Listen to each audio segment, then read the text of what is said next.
Can you see the screen? Yes. Yeah. Okay. So we are looking at the Kraft model. Kraft model says that demand equals to this. Okay, alpha and beta, these are the constants for the equation, and P is the price. Okay, price for the commodity which you are demanding. Okay, and for getting the elasticity, okay, the unit change in demand per unit change in price, we take the derivative. So dq upon dp will give you this. Okay, because beta is in the power, so power will be -1 and it will be multiplied with p. So this is the per unit change in demand for per unit change in price. Okay, and then for elasticity we calculate the ratio with the initial price and the initial demand, right? So dq upon dp divided by q upon p was basically q upon p. So it was in the denominator. So when you put it in the numerator, it becomes p upon q. We did the same thing with the linear model as well. Okay, so change in demand over initial value of demand, and then change in price upon initial value of price. So this is the elasticity, the price elasticity of demand. Okay, now in this equation I already have the equation for q. So q will be replaced with this whole thing. So when you and dq upon dp will be replaced with this. Okay, so I have the value for q and I have the value for dq upon dp. So when you replace the values, or sorry, we just replace the value of dq upon dp, q will be in the numerator with the negative. Okay, and then you can replace the value of q from this equation. Okay, so in the end, when you put the value of when you put the equation for q and you put the equation of dq upon dp, this value, okay, replace q with this value and replace the derivative with this value, you will be only, so everything else will cancel out, you will be only left with beta. You'll be only left with beta. Okay, so beta is the price elasticity of demand if the demand follows a Kraft demand model. Okay, meaning demand is an equation with the power of price. Okay, demand is a function with the power of price. Okay, the earlier equation, just to refresh your minds, this was the equation. So you can see demand was a function, a linear function of price. Okay, a linear function of price. In this case, we are saying demand is a power function of price. So in that case, price elasticity is equal to beta, and beta, as I told you earlier, is an equation constant. Okay, so when you are considering linear function, the elasticity changes. We did some numericals in the last lecture, but when you consider the demand to be a power function of price, then elasticity is a constant. Price elasticity of demand, when you are following a Kraft demand model, is a constant. Okay, now it depends upon your data. You have to apply, you have to gather some data to know whether I should use a linear function or Kraft function. Okay, so it's not like in every example you can apply the same thing. Okay, the elasticity of transit demand with respect to price has been found to be -2.75. Okay, that means a 1% increase in transit fare will reduce 2.75 in the number of passengers using the system. That is a definition of elasticity, right? The definition of elasticity is percentage, the decrease in demand per unit change, decrease in elasticity, per unit change in price. Okay, so if you increase the price by 1%, the demand will decrease by 2.75 passengers. The transit line is now carrying 12,500 passengers per day, and they are presently charging 50 cents per ride. The management wants to increase the fare by 70 cents. So from 50, they want to increase it to 70. And what advice would you offer to the management? Should they go for the fare of 70% or not? Okay. Now, keep one thing in mind. if I increase the fare and the number of passengers remain the same. Okay, if I increase the fare and the number of passengers remain the same, what would be your advice? Should I increase the fare or not? I think it's very simple. If I increase the fare with the same number of passengers, the number of passengers are 12,500. What would you advise me? Should I do it or not?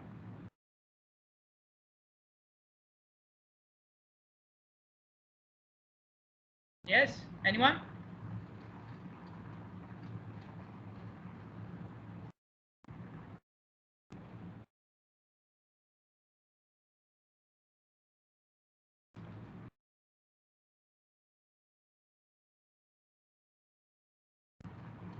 If I am receiving 50 cents right now from 12,500 passengers, I increase the number of cents, so I will start receiving 70 cents from 12,500 passengers. Is it good or bad?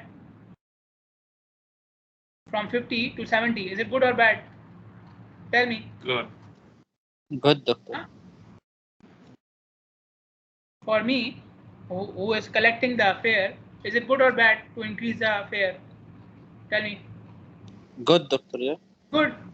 Okay, Yeah. simple. But only if number of passengers remain the same. But then there is no elasticity, right?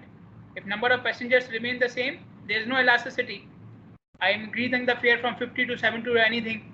Nobody is changing the decision to use the transit system. So there is no elasticity in that case.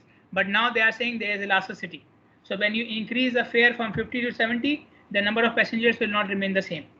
The number of passengers are decreasing by 2.75. With every percentage increase in fare, the number of passengers are decreasing by 2.75. And I have the Kraft demand model to calculate the new demand. I can put the value of new price here. Okay, I can put the value of price here, which is 70 cents, alpha and beta, and I can get the new demand. Okay, now this 2.75, what is it? In this equation, what is 2.75? Which parameter is given? Tell me. What is 2.75 here?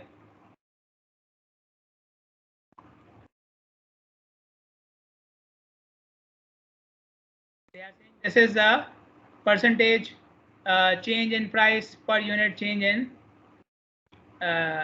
sorry, this is the change in number of passengers per unit change in price. So what is it? 2.75 is what?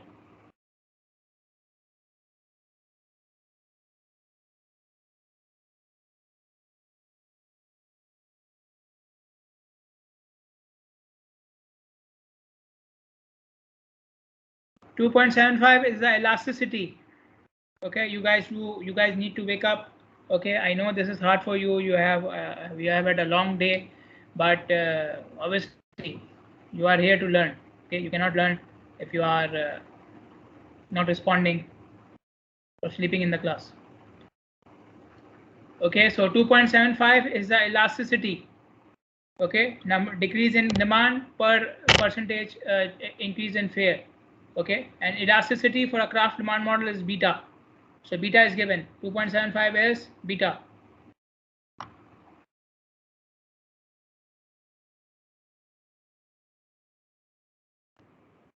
Okay, so now I need alpha. For alpha, I will use the equation which is given. Q equals to alpha P the power beta. Now beta is already given. Okay, for the previous conditions, for the previous fare, when the fare is 50 cents, I know the Q as well. The Q is 12,500. Okay, I want to find out alpha. The price, the previous price is 50 cents. Okay, beta is it given with a sign or not? Not with a sign. So beta is 2.75. Tell me the value of alpha here.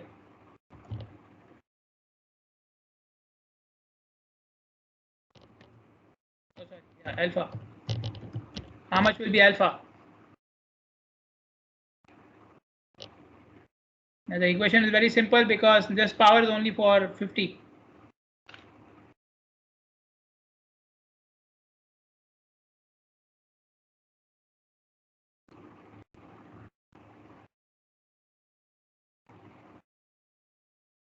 It will be 0.27. How much? 0.27. 0.27.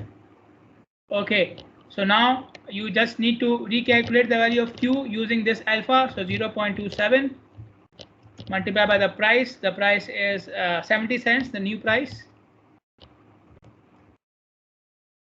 Power same 2.75. How much is it?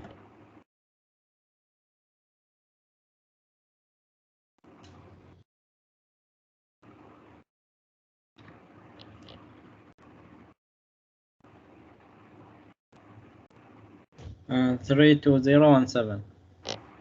32017. So I think then there is a mistake here then. What happens if you take beta as minus?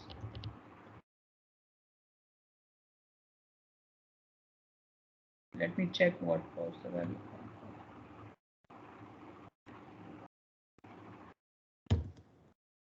Yeah, beta should be with a minus sign. So beta is taken with a minus sign.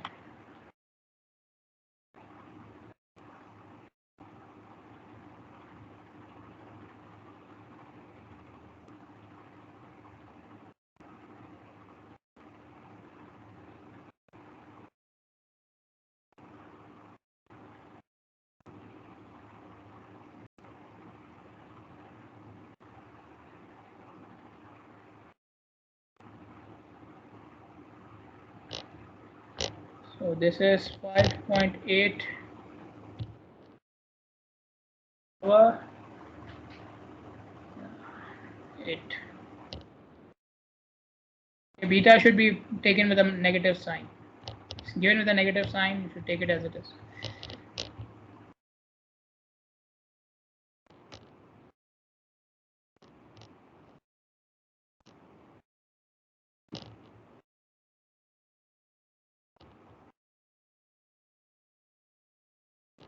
Okay, how much is it now?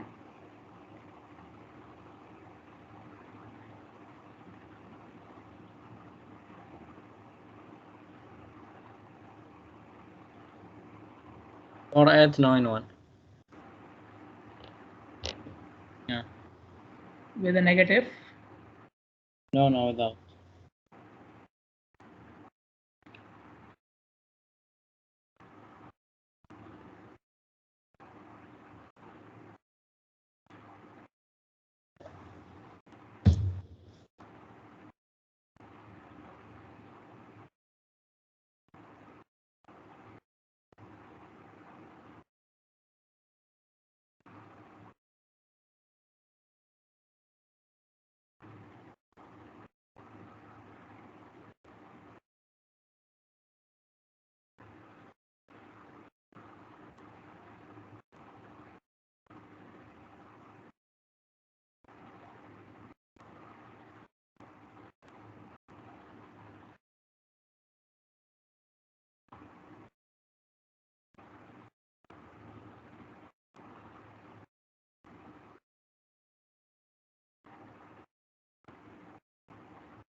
Hmm.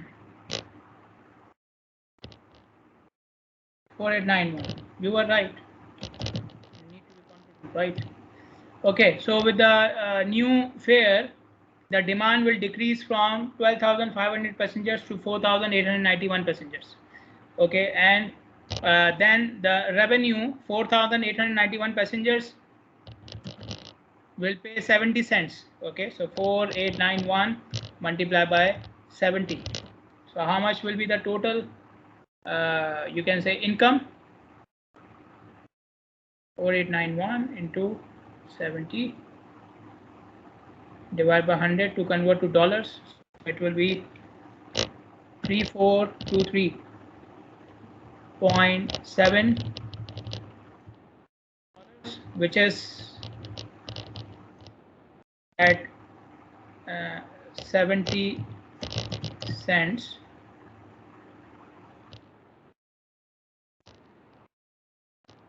And previous revenue was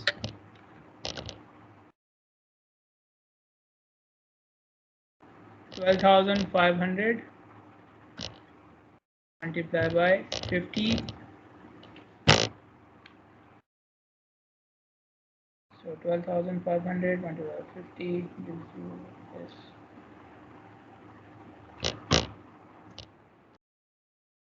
6250. Okay, so you can see with the old revenue, with the old fare, the income was higher. Okay, so why the income dropped? Because of the drop in number of passengers. And why the number of passengers dropped so much? Because of the elasticity.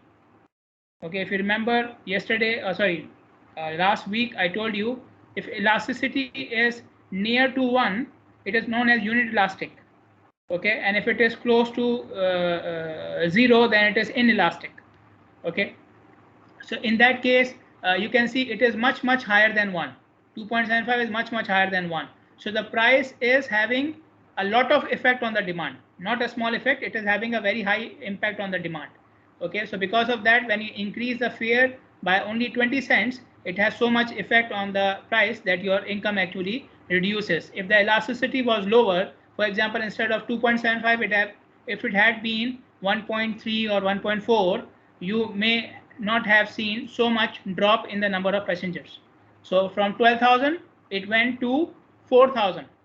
So 1/3. Doctor, elasticity always negative? Elasticity for price is always negative. Okay, for prices only, yeah? For price, because if you increase the price, the demand will reduce, right? This is common. Yeah, I got it, yeah. Yeah. Okay. Another example, it's a slightly complicated demand function.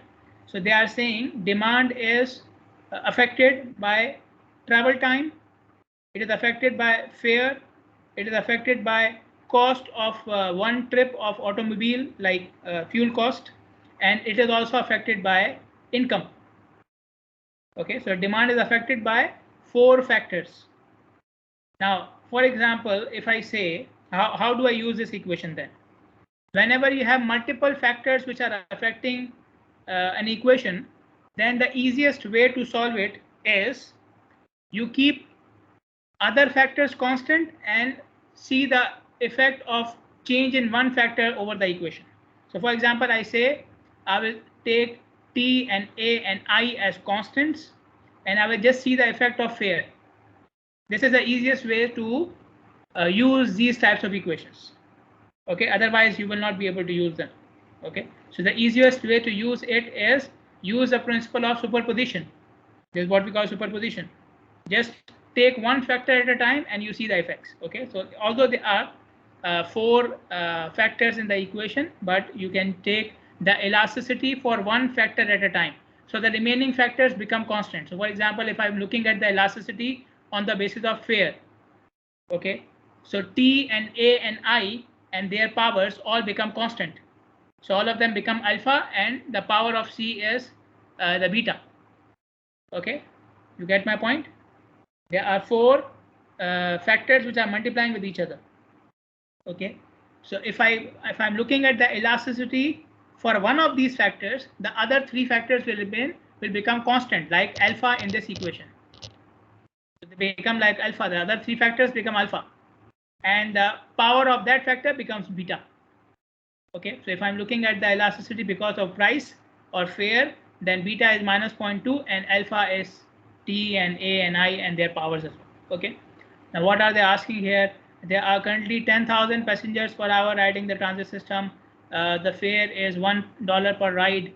What would be the change in ridership with a 90-cent fare? What would the company gain per hour? Okay, so I think the demand is also given per hour, right? Per hour, okay, per hour. Okay, so if they decrease the fare from $1 to 90 cents, what would they gain? Okay, what would be the change? Okay, Now you can see the elasticity for fare is given as minus 0.2.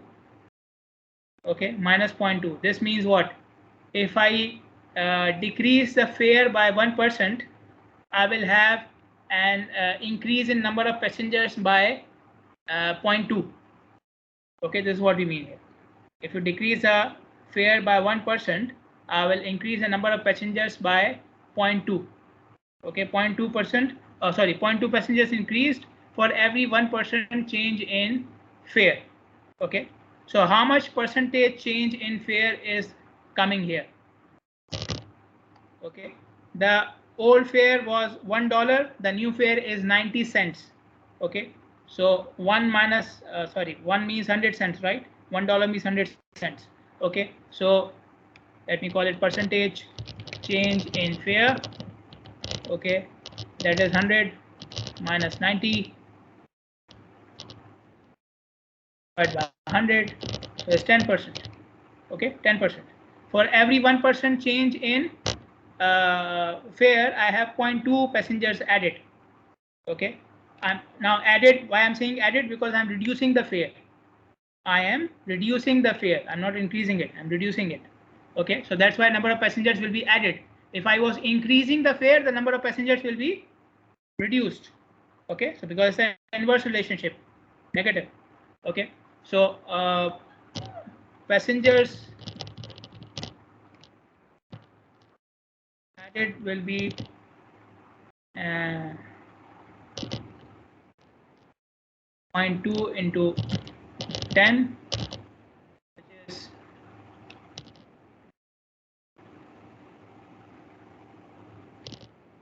so it's 20 passengers added. So passengers per hour, it was how much? 10,000.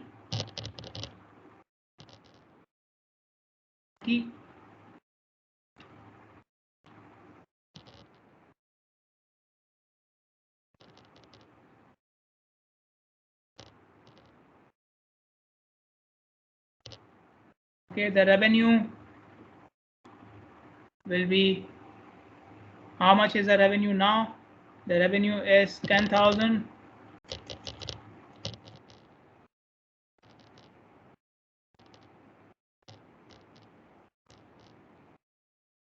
multiplied by $1, which is 10,000 obviously dollars.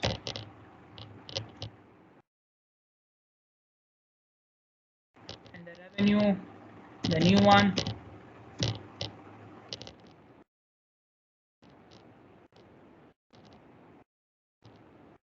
$0.9.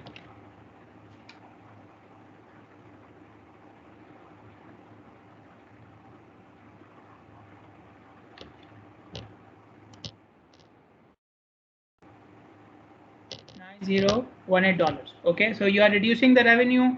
The company should not go for this decrease, because again, now what you saw in the previous example, you are looking at the reverse in this example. Okay, the elasticity is very low, only 0.2. Okay, every percentage change in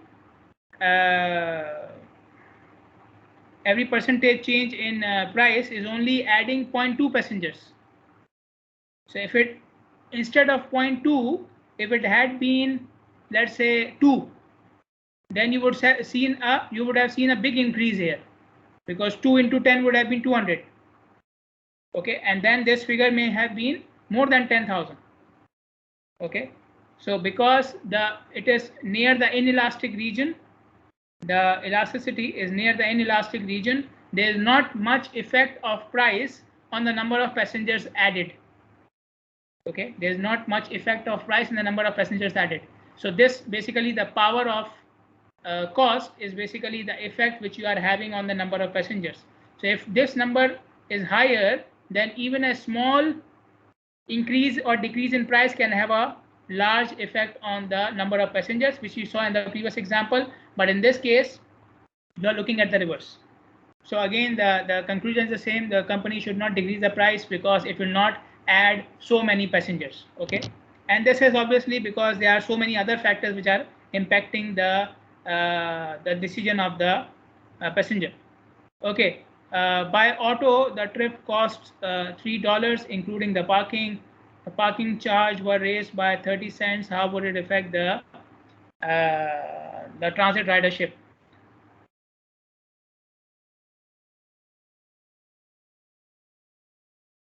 So what do we have? Travel time on transit, cost of automobile trips. Okay, so yeah. So now we are looking at which factor? A factor. Okay, A factor. Okay, so the current cost is $3. Okay, the current value of A is $3. Okay, and again you have the elasticity as 0.1. So now you can see here this is positive. Why? Because this is the cost of car trip and the demand of transit.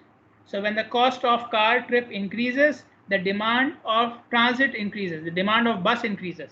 Transit means a bus. Okay, so this is why this is positive. Okay, this is why it is positive. The other factors are negative. Why this is positive? Because when the cost of car increases, it increases the demand for the other service, which is the bus service. Okay, if car becomes expensive, it will increase the demand for the transit, the bus service. Okay, so this is why this is positive, the others are negative. Okay, because this is the direct relationship now. This is a direct relationship. Okay, so the current is $3. You are increasing the cost by 30 cents. Okay, so 30 cents is how much of $3? Again, we go for the percentage. So how much percentage you are increasing? So it will become 3.3. The new percentage change in car trip. The new cost is 3.3. The old one was $3. Divided by 3. How much is it?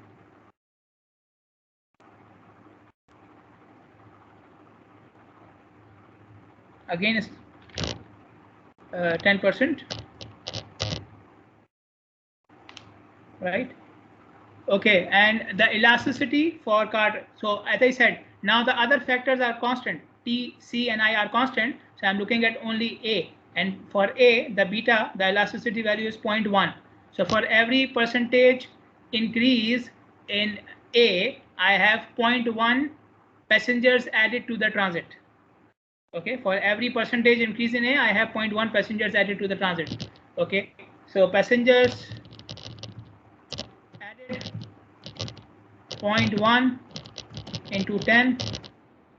This is obviously 1, right? 1 passenger added. Okay, you can correct me if I'm wrong. So the number of passengers per hour will be 10,001. This doesn't make any. This doesn't make much difference.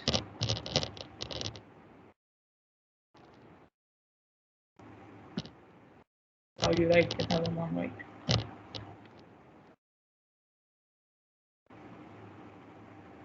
How will it affect the transit ridership? It will only add 1 more passenger to the transit ridership. So again, there is not much effect. Okay, there is not much effect. What is part C? Part C is the average income of auto riders is $15,000 per year. So I is $15,000 per year. What raise in salary will riders require to cover their cost in view of the change in parking charge noted in part B?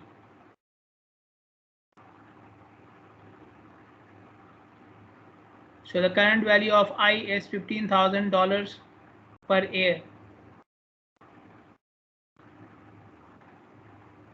So how much there should be an increase in their salary to cover? So to basically make Q value, the same as before. Okay, to cover this 10%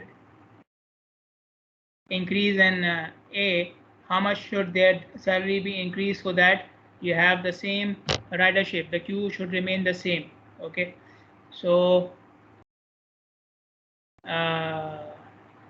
increase in I value, a percent increase in I value increases the number of passengers, decreases the number of passengers by 0.25. Okay, so how much increase in the salary would result in decreasing the number of passengers by 1, because we are increasing the number of passengers by 1 here, right? The number, how many passengers increased because of the change in parking cost? 1. So how much increase in salary will negate, or will how can I say it, will cancel out this effect? How much increase in salary which will cancel out this effect? Okay, so for 1% change in salary, I have 0.25 years. Okay, so obviously I need a 4% increase in salary.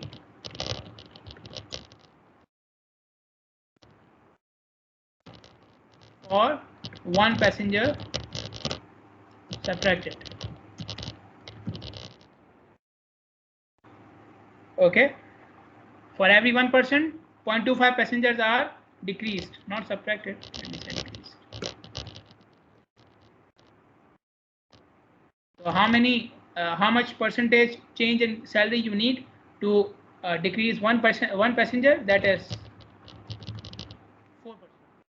Okay, so if you increase the parking charges, but the income of car holders is increasing by 4%, then it will have no effect on the transit ridership. Even 1 passenger will not be added. Okay, now the values in this example are very small. You can see the changes are very small. Okay, but it helps you to understand some factors, some phenomena. Okay, first of all, you can see that change in one factor can affect the service of the other factor, other mode. Okay, for example, the cost of car can affect the ridership of the bus. Okay, although it's very obvious, but you can see the effect here. Okay, similarly, your personal factor can also affect your mode choice, which is the income. Okay, so although the government is trying, for example, to move people away from the car, but at the same time they are also increasing their economic status. Okay, so let's say there's prosperity in the country and everybody is having high income.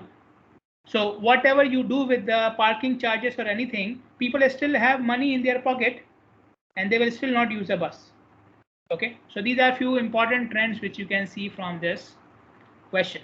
Okay, so now we come to the concept of direct and cross elasticity, which is linked to the previous example. Okay, that's why I tried to highlight it. Direct elasticity is when you have price of one good affecting the demand of the same good. For example, the fare of transit affecting the demand of transit trips, affecting the number of passengers using the bus service. This is direct elasticity. What is cross elasticity? Cross elasticity is price of one good affects the demand of the other good or the other service. For example, the parking charges and the impact on bus ridership, the demand for bus. So when you increase the parking charges, the demand for bus may increase. This is cross elasticity. Okay, now cross elasticity can be of two types. It can be for substitute goods or it can be for complementary goods. What are substitute goods? You increase the price of one good and it increases the demand of the other good. Okay, you increase the price of one good and increases the demand of the other good. Can you give me an example from daily life for this? Price of one product increased and the demand of some other product increased because of that price, because of that new price. Any example from your routine life? Go ahead.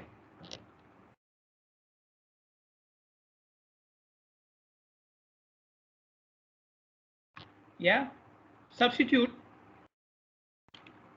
Which goods are substitute? I think if you focus on the word, maybe you will come up with an example. So you are going to purchase something, you found that the price of this thing is higher, and instead of purchasing that thing, you purchase something else. Any example?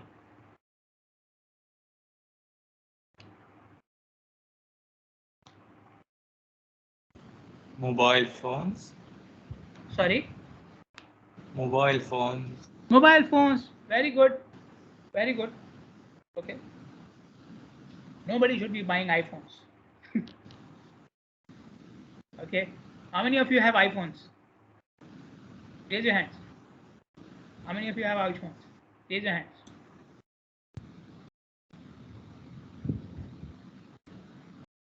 Okay. So you are not looking for substitutes, my friends. People who have iPhones, you are addicted. Anyways, so it happened to me as well. Okay, there's no shame in that. It happened to me as well. I bought an iPhone because my friend forced me to do it, and then when it obviously everything has its life. So when it reached its life, I went to buy another iPhone, and at that time my friend was not with me, so I ended up having bought another phone.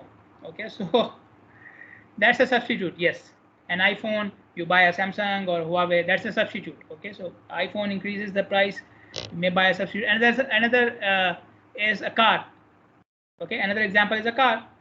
You go to buy a Toyota or a Lexus or whatever, and you found that in the same price you can buy another car with more features. Maybe you go for that. Okay, so these are substitutes.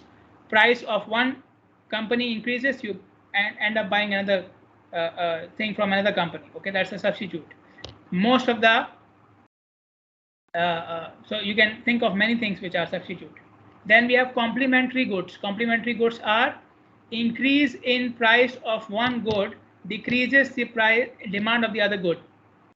Increase in price of one thing decreases the demand of the other thing. That is called as complementary good.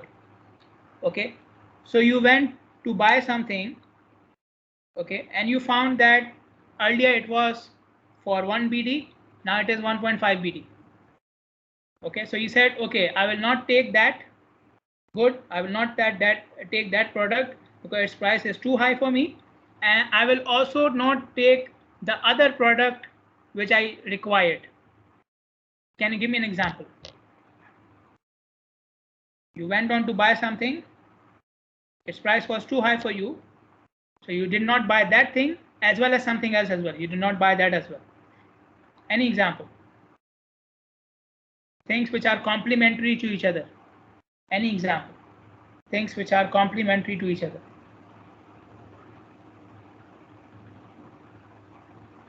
Any example?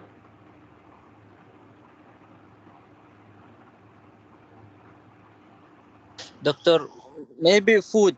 If they raise the, Yes. they increase the amount of the price of food, you will not buy, and you will not buy another one because you want the first one only. Yeah, it's related to food. Yes, many food items are complementary to each other. Okay, so for example, you want to you go and you want to you want to cook, let's say, rice. Okay, so you went to buy rice, and with rice you wanted to cook a sauce or something.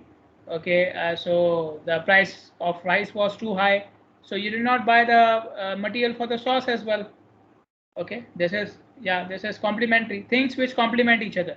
Okay, so for example, I go and try to buy a car, but I found that the car prices are too high. So obviously, if I don't have a car, I don't need petrol as well, right? I don't need gas as well, fuel. So car and fuel are what? Complementary. Okay, similarly, maybe tea and milk are what? Complementary. Okay, so to some extent, obviously, we don't consume all the milk in tea, but they are somewhat complementary. Maybe the demand will be reduced. I'm not buying tea, so why should I? So I will buy less milk. Okay, so like milk and tea and car and fuel, these are what? Complementary. You need one thing for the other. Okay, so these are complementary. So so cross elasticity between can be between substitute goods. So in that case, it will be direct relationship, or it can be between complementary goods. So in that case, it will be inverse relationship, which is the same thing what we have seen earlier. Okay, so 15% increase in gasoline cost has resulted in 7% increase in bus patronage. So increase in gasoline price, increase in bus patronage or bus ridership. Okay, this is what? This is substitute or complementary? Which one is it? Is it substitute or complementary? Tell me.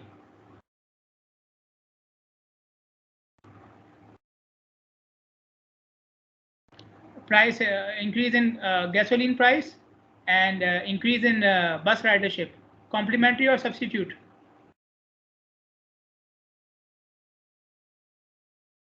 Go ahead. Substitute. Yeah. Substitute. Okay, and what about the other one? 9% decrease in gasoline.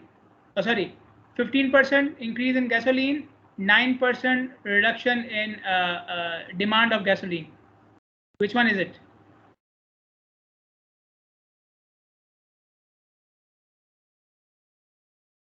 I guess same substitute. No, this is direct elasticity. Increase in gasoline price, reduction in demand of gasoline. Direct elasticity is not cross. Getting my point? I explained two types of elasticities, right? Direct and cross. Substitute and complementary are for cross elasticities. This is direct. This is direct. Increase in price of gasoline, reduction in demand of gasoline. This is direct elasticity. Okay, so just have it clear in your mind. Okay.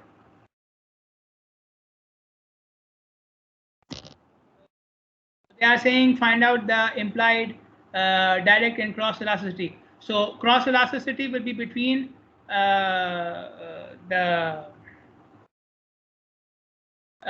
gasoline and bus ridership, and the direct will be between the gasoline price and the gasoline demand. Okay, so we start with the direct elasticity for gas.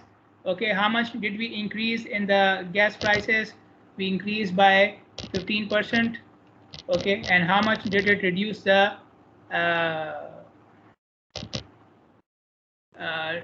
demand, which is 9%. Okay, so 9 basically divided by 15 is how much?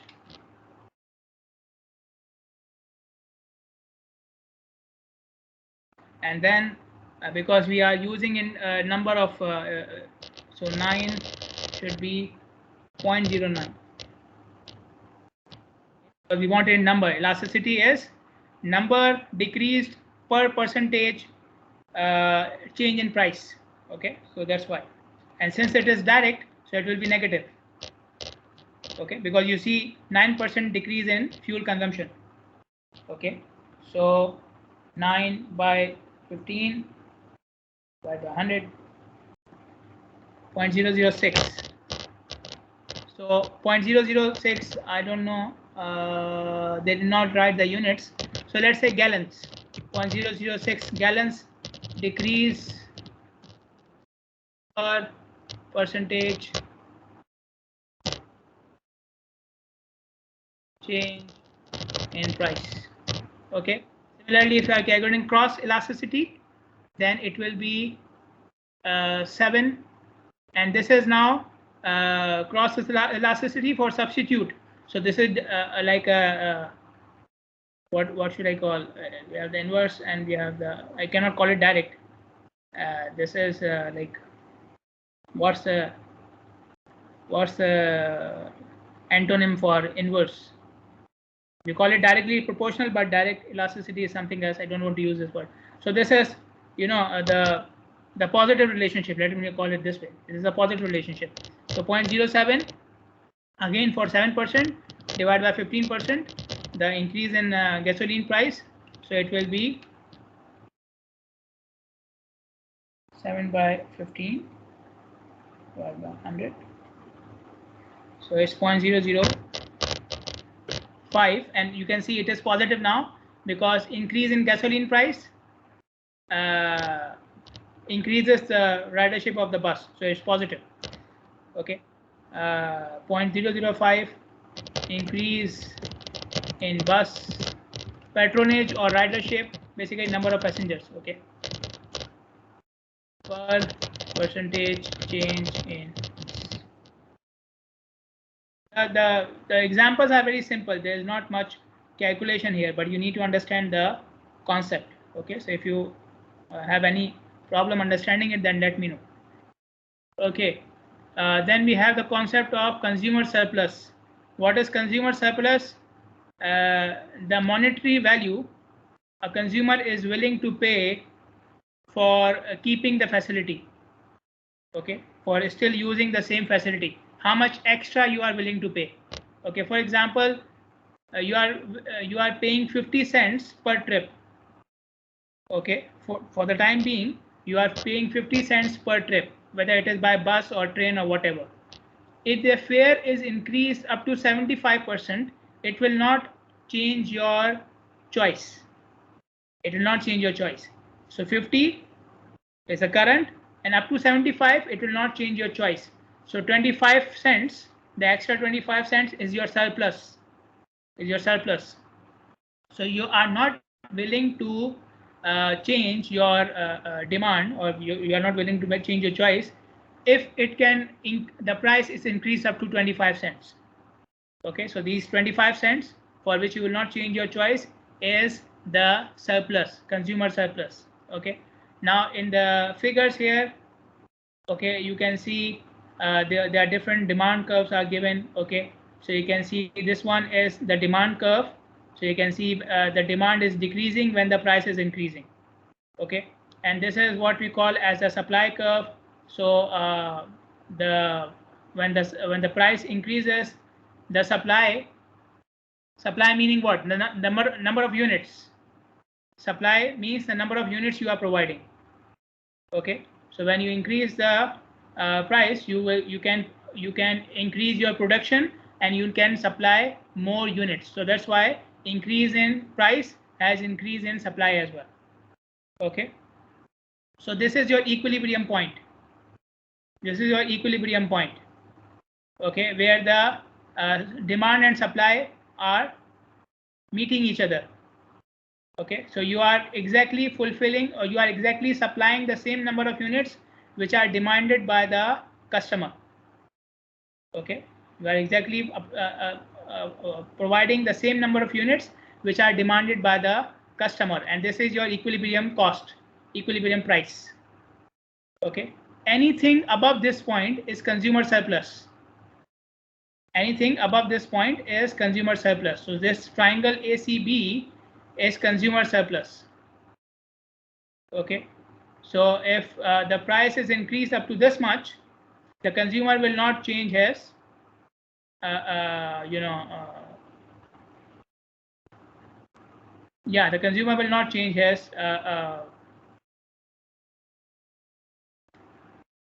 the demand will not go zero. Okay, so this is the consumer surplus. So if you change the price from here to here, then this is your consumer surplus. Up till this point, you are not reaching zero. Okay, then we have this particular portion, which is AOQB, which is the community benefit. Okay, so this whole, so you can see it's a triangle and a circle. Okay, so this is what we call as community benefit. Okay, how much the whole community is benefiting from the entire service. Okay, this is the benefit which is coming to the entire community because of the service. Okay, so if the service is not there, this whole thing will not be, nobody can use the service then. Okay, so this is the community benefit. Then we have BCOQ, which is this square. Okay, out of the total benefit which is provided to the community, BCOQ is the market value of that service. The market value of that service. So whatever is above that, that is the consumer surplus, and consumer surplus plus market value makes the community benefit. Okay. Okay, and this portion is known as the latent demand. You can see here latent demand. Latent demand will be if the price is lower than the equilibrium. These people will also start using the service if the price goes below equilibrium. Okay, so we have an equilibrium price, okay, above which we have the consumer surplus, and then below which, if the price is decreased below this value, okay, obviously then you will have a new supply curve, but then more people will be starting to use the service, and that will be known as latent demand. Okay, so the demand, again you have to increase the supply as well, obviously. Okay, in that case, when you are reducing the demand, then you may have to increase the supply as well, and then the demand curve will change. Okay, E1 and E2. Okay, then coming to this curve now, coming to the bottom curve, let me. So you can see two supply curves now. This is the existing supply curve. This is a supply curve after improvement. Now the example given in the book is improvement of the road. So this is the road with 2 lanes, for example, and this is a road with 3 lanes. Okay, road with 2 lanes, road with 3 lanes. Okay, so when you increase it to 3 lanes, the unit price reduced. What is this unit price? Unit price per trip.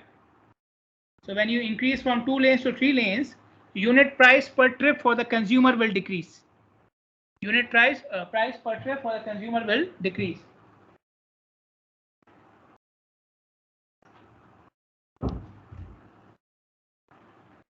Who is the consumer? Consumer is the road user. The road user. So increasing the number of lanes will do what? It will reduce the travel time. It will reduce the travel time. So it will have the consumer will be going faster. He will consume less gas and so on and so forth. So there will be reduction in per unit price. Okay, reduction in per unit price. So you can see when you go from here to here,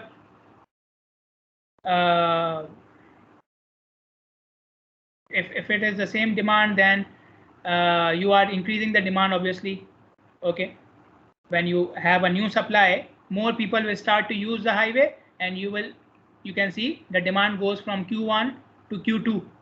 Okay, so Q2 is a new demand because of the increase in supply. Okay, and this portion from E1 to E2, this is the change in consumer surplus from E1 to E2. Earlier, consumer surplus was from here onwards, right? Like we said here. Okay, so consumer surplus was from here to here. Okay, when you provided 2 lanes, the consumer surplus increased. You can see now it is from here onwards. So consumer surplus increased, the shaded portion increased, and this the difference between E1 and E2 is the change in consumer surplus. So the new number of lanes increased the flexibility of the road user to use the same road even if the trip price is increased. Okay, because now you are providing more supply. Now you have they have changed it from two lanes to 3 lanes. Okay, so consumer will be willing to pay more than before if the if you increase the trip price. Okay, and then you have this whole trapezoid, okay, which can give you the actual value of change in surplus. Okay, so E1 and E2 is the change in surplus value, and if you take the area of this whole trapezoid, P1, P2, E1, E2, this is a trapezoid. Okay, so if you take the area of this trapezoid, it will give you the total change in surplus. So total change in surplus is the product of change in price and change in quantity. Change in price and change in quantity. Okay, so surplus, like we said here, so if you take the area of this triangle, it will be half base into height, right? Half base into height. What is height? Price. What is base? Demand. So surplus is price into demand. Price into demand. Okay, so if you are just looking for how much you are willing to pay extra, that is the consumer surplus. But if you are when you take the area under the curve, it gives you the actual surplus in terms of price and demand. Okay, price and demand. So there are 2 types of terms here. One is consumer surplus, which is only in terms of price. only in terms of price. Okay, so E1 and E2, if you take the difference of E1 and E2, the change in price, P1 and P2, basically it will it will give you the change in consumer surplus in terms of price. But if you want the actual surplus, how much you are adding to the demand for the change in price, that is a surplus, and that can be taken as the area under the curve. Okay, so in this case it is a straight line, so the area under the curve is like a triangle, but in this case it is a trapezoid. Okay, an example, a bus company with an existing fleet of 140-seater buses. They want to increase their fleet size by 20% and reduce the fare from $1 to 90 cents. So they are increasing the supply and reducing the fare. We have to calculate the change in consumer surplus and the price elasticity of demand. Okay, so how much the demand will be increased if you are reducing the price by 10 cents. The existing bus has a load factor of 90%. It is anticipated that the improvement will increase the load factor to 95%. What is the load factor? On average, how much the bus is filled? On average, how much the bus is filled? So it is filled up to 90% for the time being, but when you decrease the fare, they are anticipating that more people will come towards the buses and it will be filled up to 95%. Okay, so by this change, by increasing the fleet size by 20% and reducing the fare from $1 to 90 cents, will the company have any loss? Okay, assume that all the buses in the fleet are being used during the peak hour. So we are because obviously the 90% and 95% load factor in the peak hour. Obviously in the off peak hour you will not have that much demand. 95% of the seats are filled or 90% of the seats are filled. This is only for the peak hour. So we are doing this for the peak hour. Okay.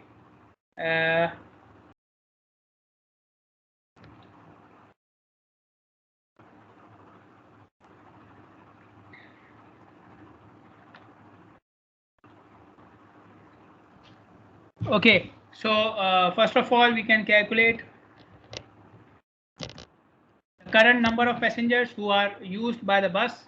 Okay, who are using the bus. Okay, so we have how many buses? 100 buses. Each bus having 40 seats, right? This is what they are saying. 140-seater buses, and they are filled up to 0.9. Okay, so the current number of passengers is how much? 4,000 into 0.9. Okay, so this is 3,600 passengers. Okay, and each passenger is paying how much? Let me call it the revenue. Each passenger is paying $1. Okay, so it will be $3,600. Okay. The new demand. Okay, so they are increasing the buses by how many? 20%. So instead of 100, we will have 20% more. It will be 120. 120 buses. Each bus filled up to 0.95, and it has 40 seats. How much is this? 120, 195 into 40. So 4,560 passengers. Let me write.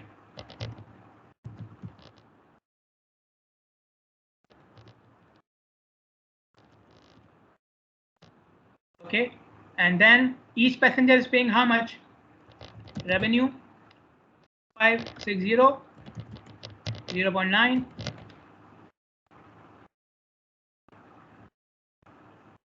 Four 560 into 0.9. 104.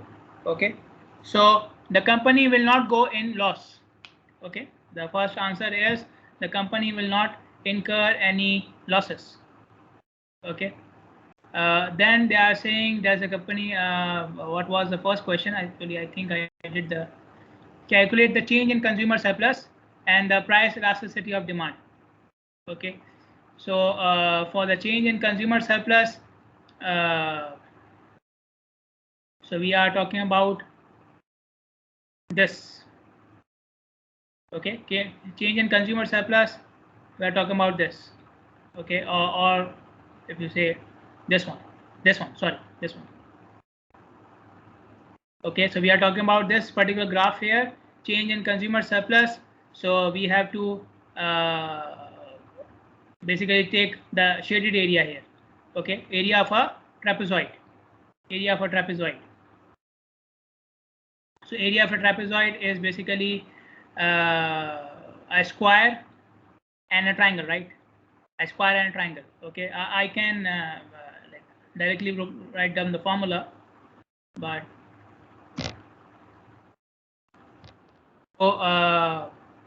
the current the previous price was 1, the new price is 0.9.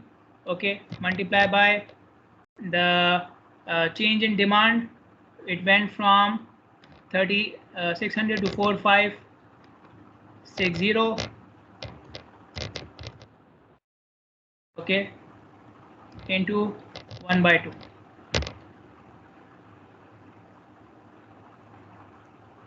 Okay, so this is the area of a trapezoid basically.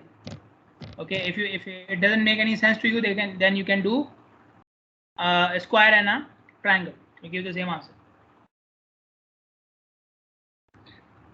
Okay, so how much is this?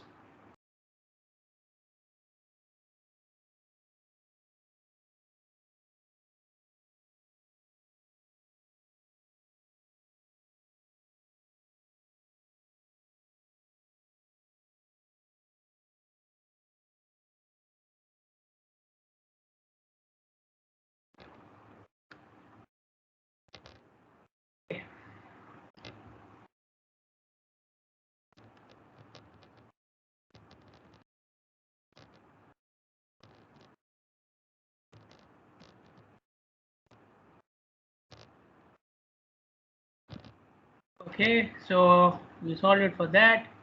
Change in consumer surplus is this much. 48 dollar passengers. Okay, whatever the units are, or passenger dollars. Okay, let me call it.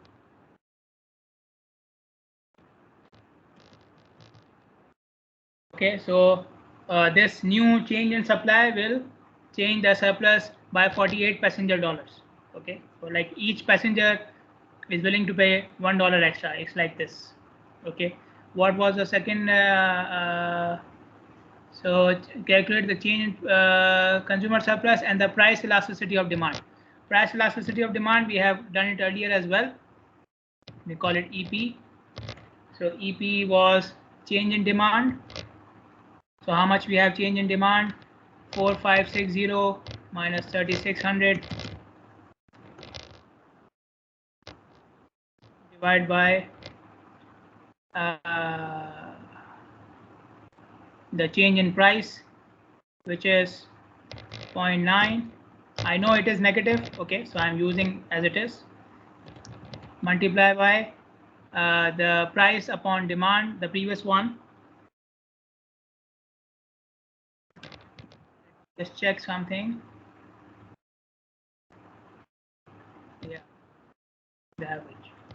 Okay, so average is the average of the price and the average of the demand. Okay, let me write it. 4560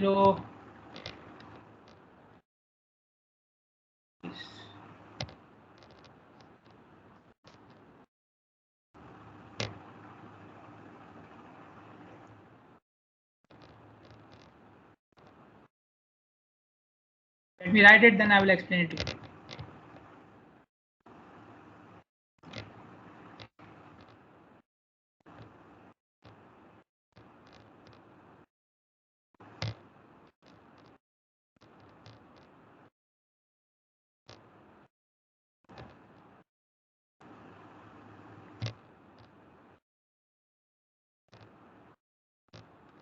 Okay, so basically whenever you have a change in supply, so when the supply curve changes, you have to consider the arc elasticity.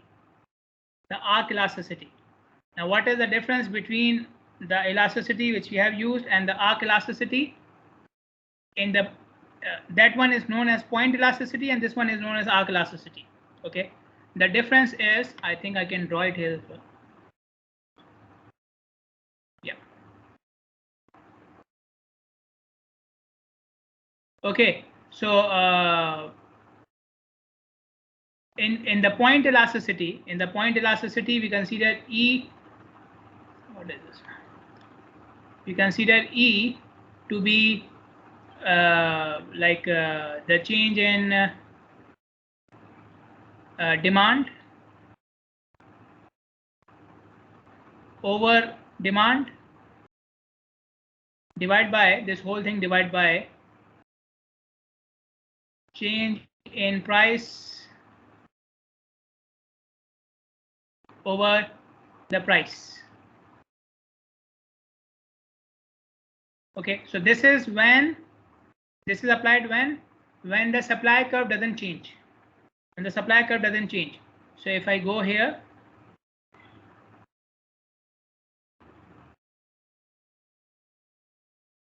so I'm talking about this scenario here. About this scenario. So it's the same supply curve, okay, and you are going up and down on this curve. Okay, then you can take point elasticity. But when you have this situation, which is given in this example, where the supply curve is changing, you are now increasing the number of buses and you are reducing the per unit cost and you are reducing the fare and so on. So this will call for a curve elasticity. So the elasticity will be taken between two curves. Okay, this supply curve and this supply curve. So in that case, the equation becomes, what did I do here? Equation will be change in demand over average demand. Average of what? Average of old and new. Okay, over same thing with the price as well. Change in price over the average price. Average of old and new.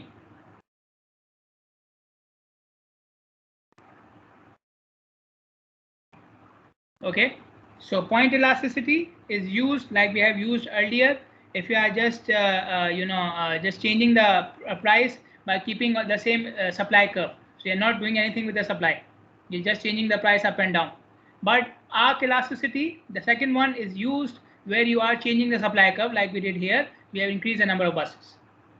So elasticity cannot be calculated in the same manner like the point elasticity. Okay, so keep it in mind. Whenever supply curve changes, you have to calculate the arc elasticity. Okay, so how much is this value?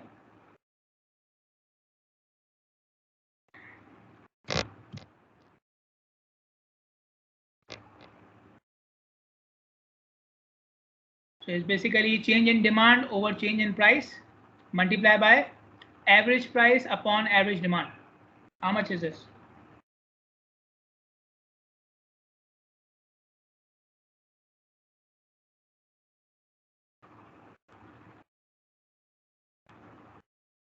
It will be negative, okay? Don't worry about the negative sign.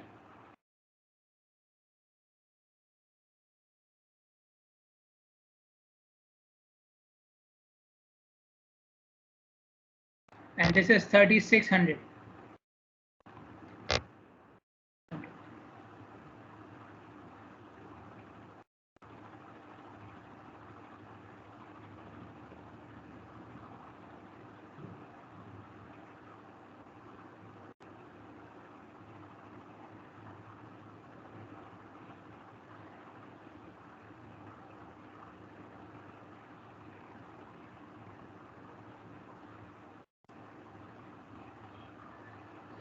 Doctor, minus 2.23.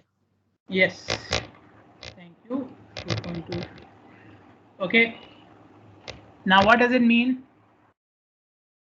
Again, for every percent increase in price, for every percent decrease in price, the number of passengers will increase by 2.23.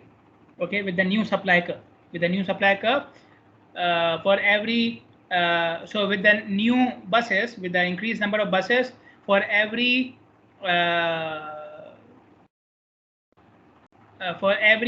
decrease in fare, you will have 2.23 passengers added to the bus. Okay, when you increase the number of buses and you start decreasing the price, for every price you decrease, you will add 2.23 passengers to the bus. Okay. Another example here, Bob is willing to pay $10 to travel by bus every month to visit his family, $8 to travel twice, $6 to travel 3 times for the same purpose. If a price of a bus ticket is $7, okay, what is Bob's consumer surplus? Okay, and if the bus company offers 3 tickets per month for a flat price of $19, will Bob accept the deal? What is the maximum the bus company should charge for Bob to take 3 ticket offer? Okay, so the solution is already there because there's not much calculation. Okay, so the solution is already there. What is the surplus for Bob? Now you see here, he is willing to pay $10 for the first trip and $8 for the second trip, $6 for the third trip. If the price is $7, so from 7 he is willing to pay $10. Okay, so for the first trip his surplus is $3. For the first trip he is willing to pay $3 extra to make the trip. Okay, for the second trip the price is $7, he is willing to pay $8. For the second trip his surplus is $1. So for the first trip it is $3, for the second trip it is $1, and for the third trip he is willing to pay only 6. The current price is 7, so there is no surplus here. He is not willing to pay anything extra. So total surplus for Bob is $4. Total surplus for Bob is $4. Okay, $3 for the first trip and $1 for the second trip. Okay, so and he will not make the third trip. With the current cost, with the current fare of $7, he will never make the third trip. Okay, so the first 2 trips, because it is already above what he is willing to pay. He is willing to pay $6 and it is already $7, so he will not go for the third trip. Okay, second option, or the second part, if a company gives 3 tickets for $19, if the company gives 3 tickets for $19, is he willing to take or not? Okay, now he is willing to pay 10 plus 8 plus 6, which is 24. Okay, and the company is offering 19. Okay, so you still have a surplus of $5. You still have a surplus of $5. So obviously the Bob will take the deal. Okay, now you see again it's a matter of change in the supply curve. You have gone from a flat rate of $7 to from a per unit rate of $7 to a flat rate of $19 for 3 tickets. So this is again change in supply. But anyways, so you can see the change in surplus as well. The earlier surplus were $4. Now the new surplus is $5. Okay, so because of the change in supply, obviously he will take the offer because it is better than buying 3 tickets individually. Okay, what is the maximum the company can offer Bob to take the 3 ticket offer? So company is saying $19. Maybe we made a mistake. Maybe we should increase the fare. Okay, because people are still willing to take it. Okay, people like Bob are still willing to take it. How much we can increase the fare so that Bob can still think about taking 3 tickets? Okay, lump sum 3 tickets. How much we can still increase the cost? So the answer to that is the current surplus for Bob is $4. Okay, so how much should be the rate of 4 tickets that he can still buy 3 tickets? Okay, so he is willing to pay $24, and if you are maintaining the current surplus, which is $4, so 24 minus 4 gives you $20. Okay, so at the same consumer surplus level, the Bob can buy 3 tickets from you if you increase the 3 ticket offer up to $20 as well. Bob will still buy 3 tickets from you instead of giving it for $19. If you give it to $20, he will still buy it from you because you are maintaining his current surplus. Okay, so he was saving like $4. Surplus is like how much you are saving. So he's with the current, he can buy 2 tickets. Okay, 7 tickets, $7 each, right? For the current situation is what? $7 each ticket. Okay, so in this case, he is making 2 trips and he is saving $4 from how much he is willing to spend. He is willing to spend $24, but 1 ticket for 7, 2 for $14. So he will he is willing to pay up to $6 more, okay, for the 3rd ticket. Okay, you can understand like this. He is willing to pay $6 more for the 3rd ticket. So if you give it up to $20, you will still save him $4 and he will be paying the he will take the offer. Okay, so if you increase the 3 ticket offer up to $20, you are still maintaining his current surplus, which is $4. So current surplus which he was saving from 2 trips, he will still save it from the 3 trips as well. So he will take your offer. Okay.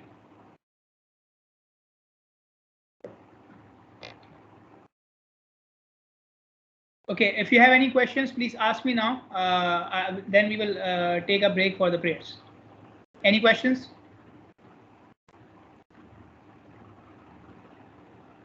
Is it clear? No, doctor. Yeah. Okay, so okay, let's have a break of 15 minutes. Okay, I'll see you after 15 minutes, inshallah.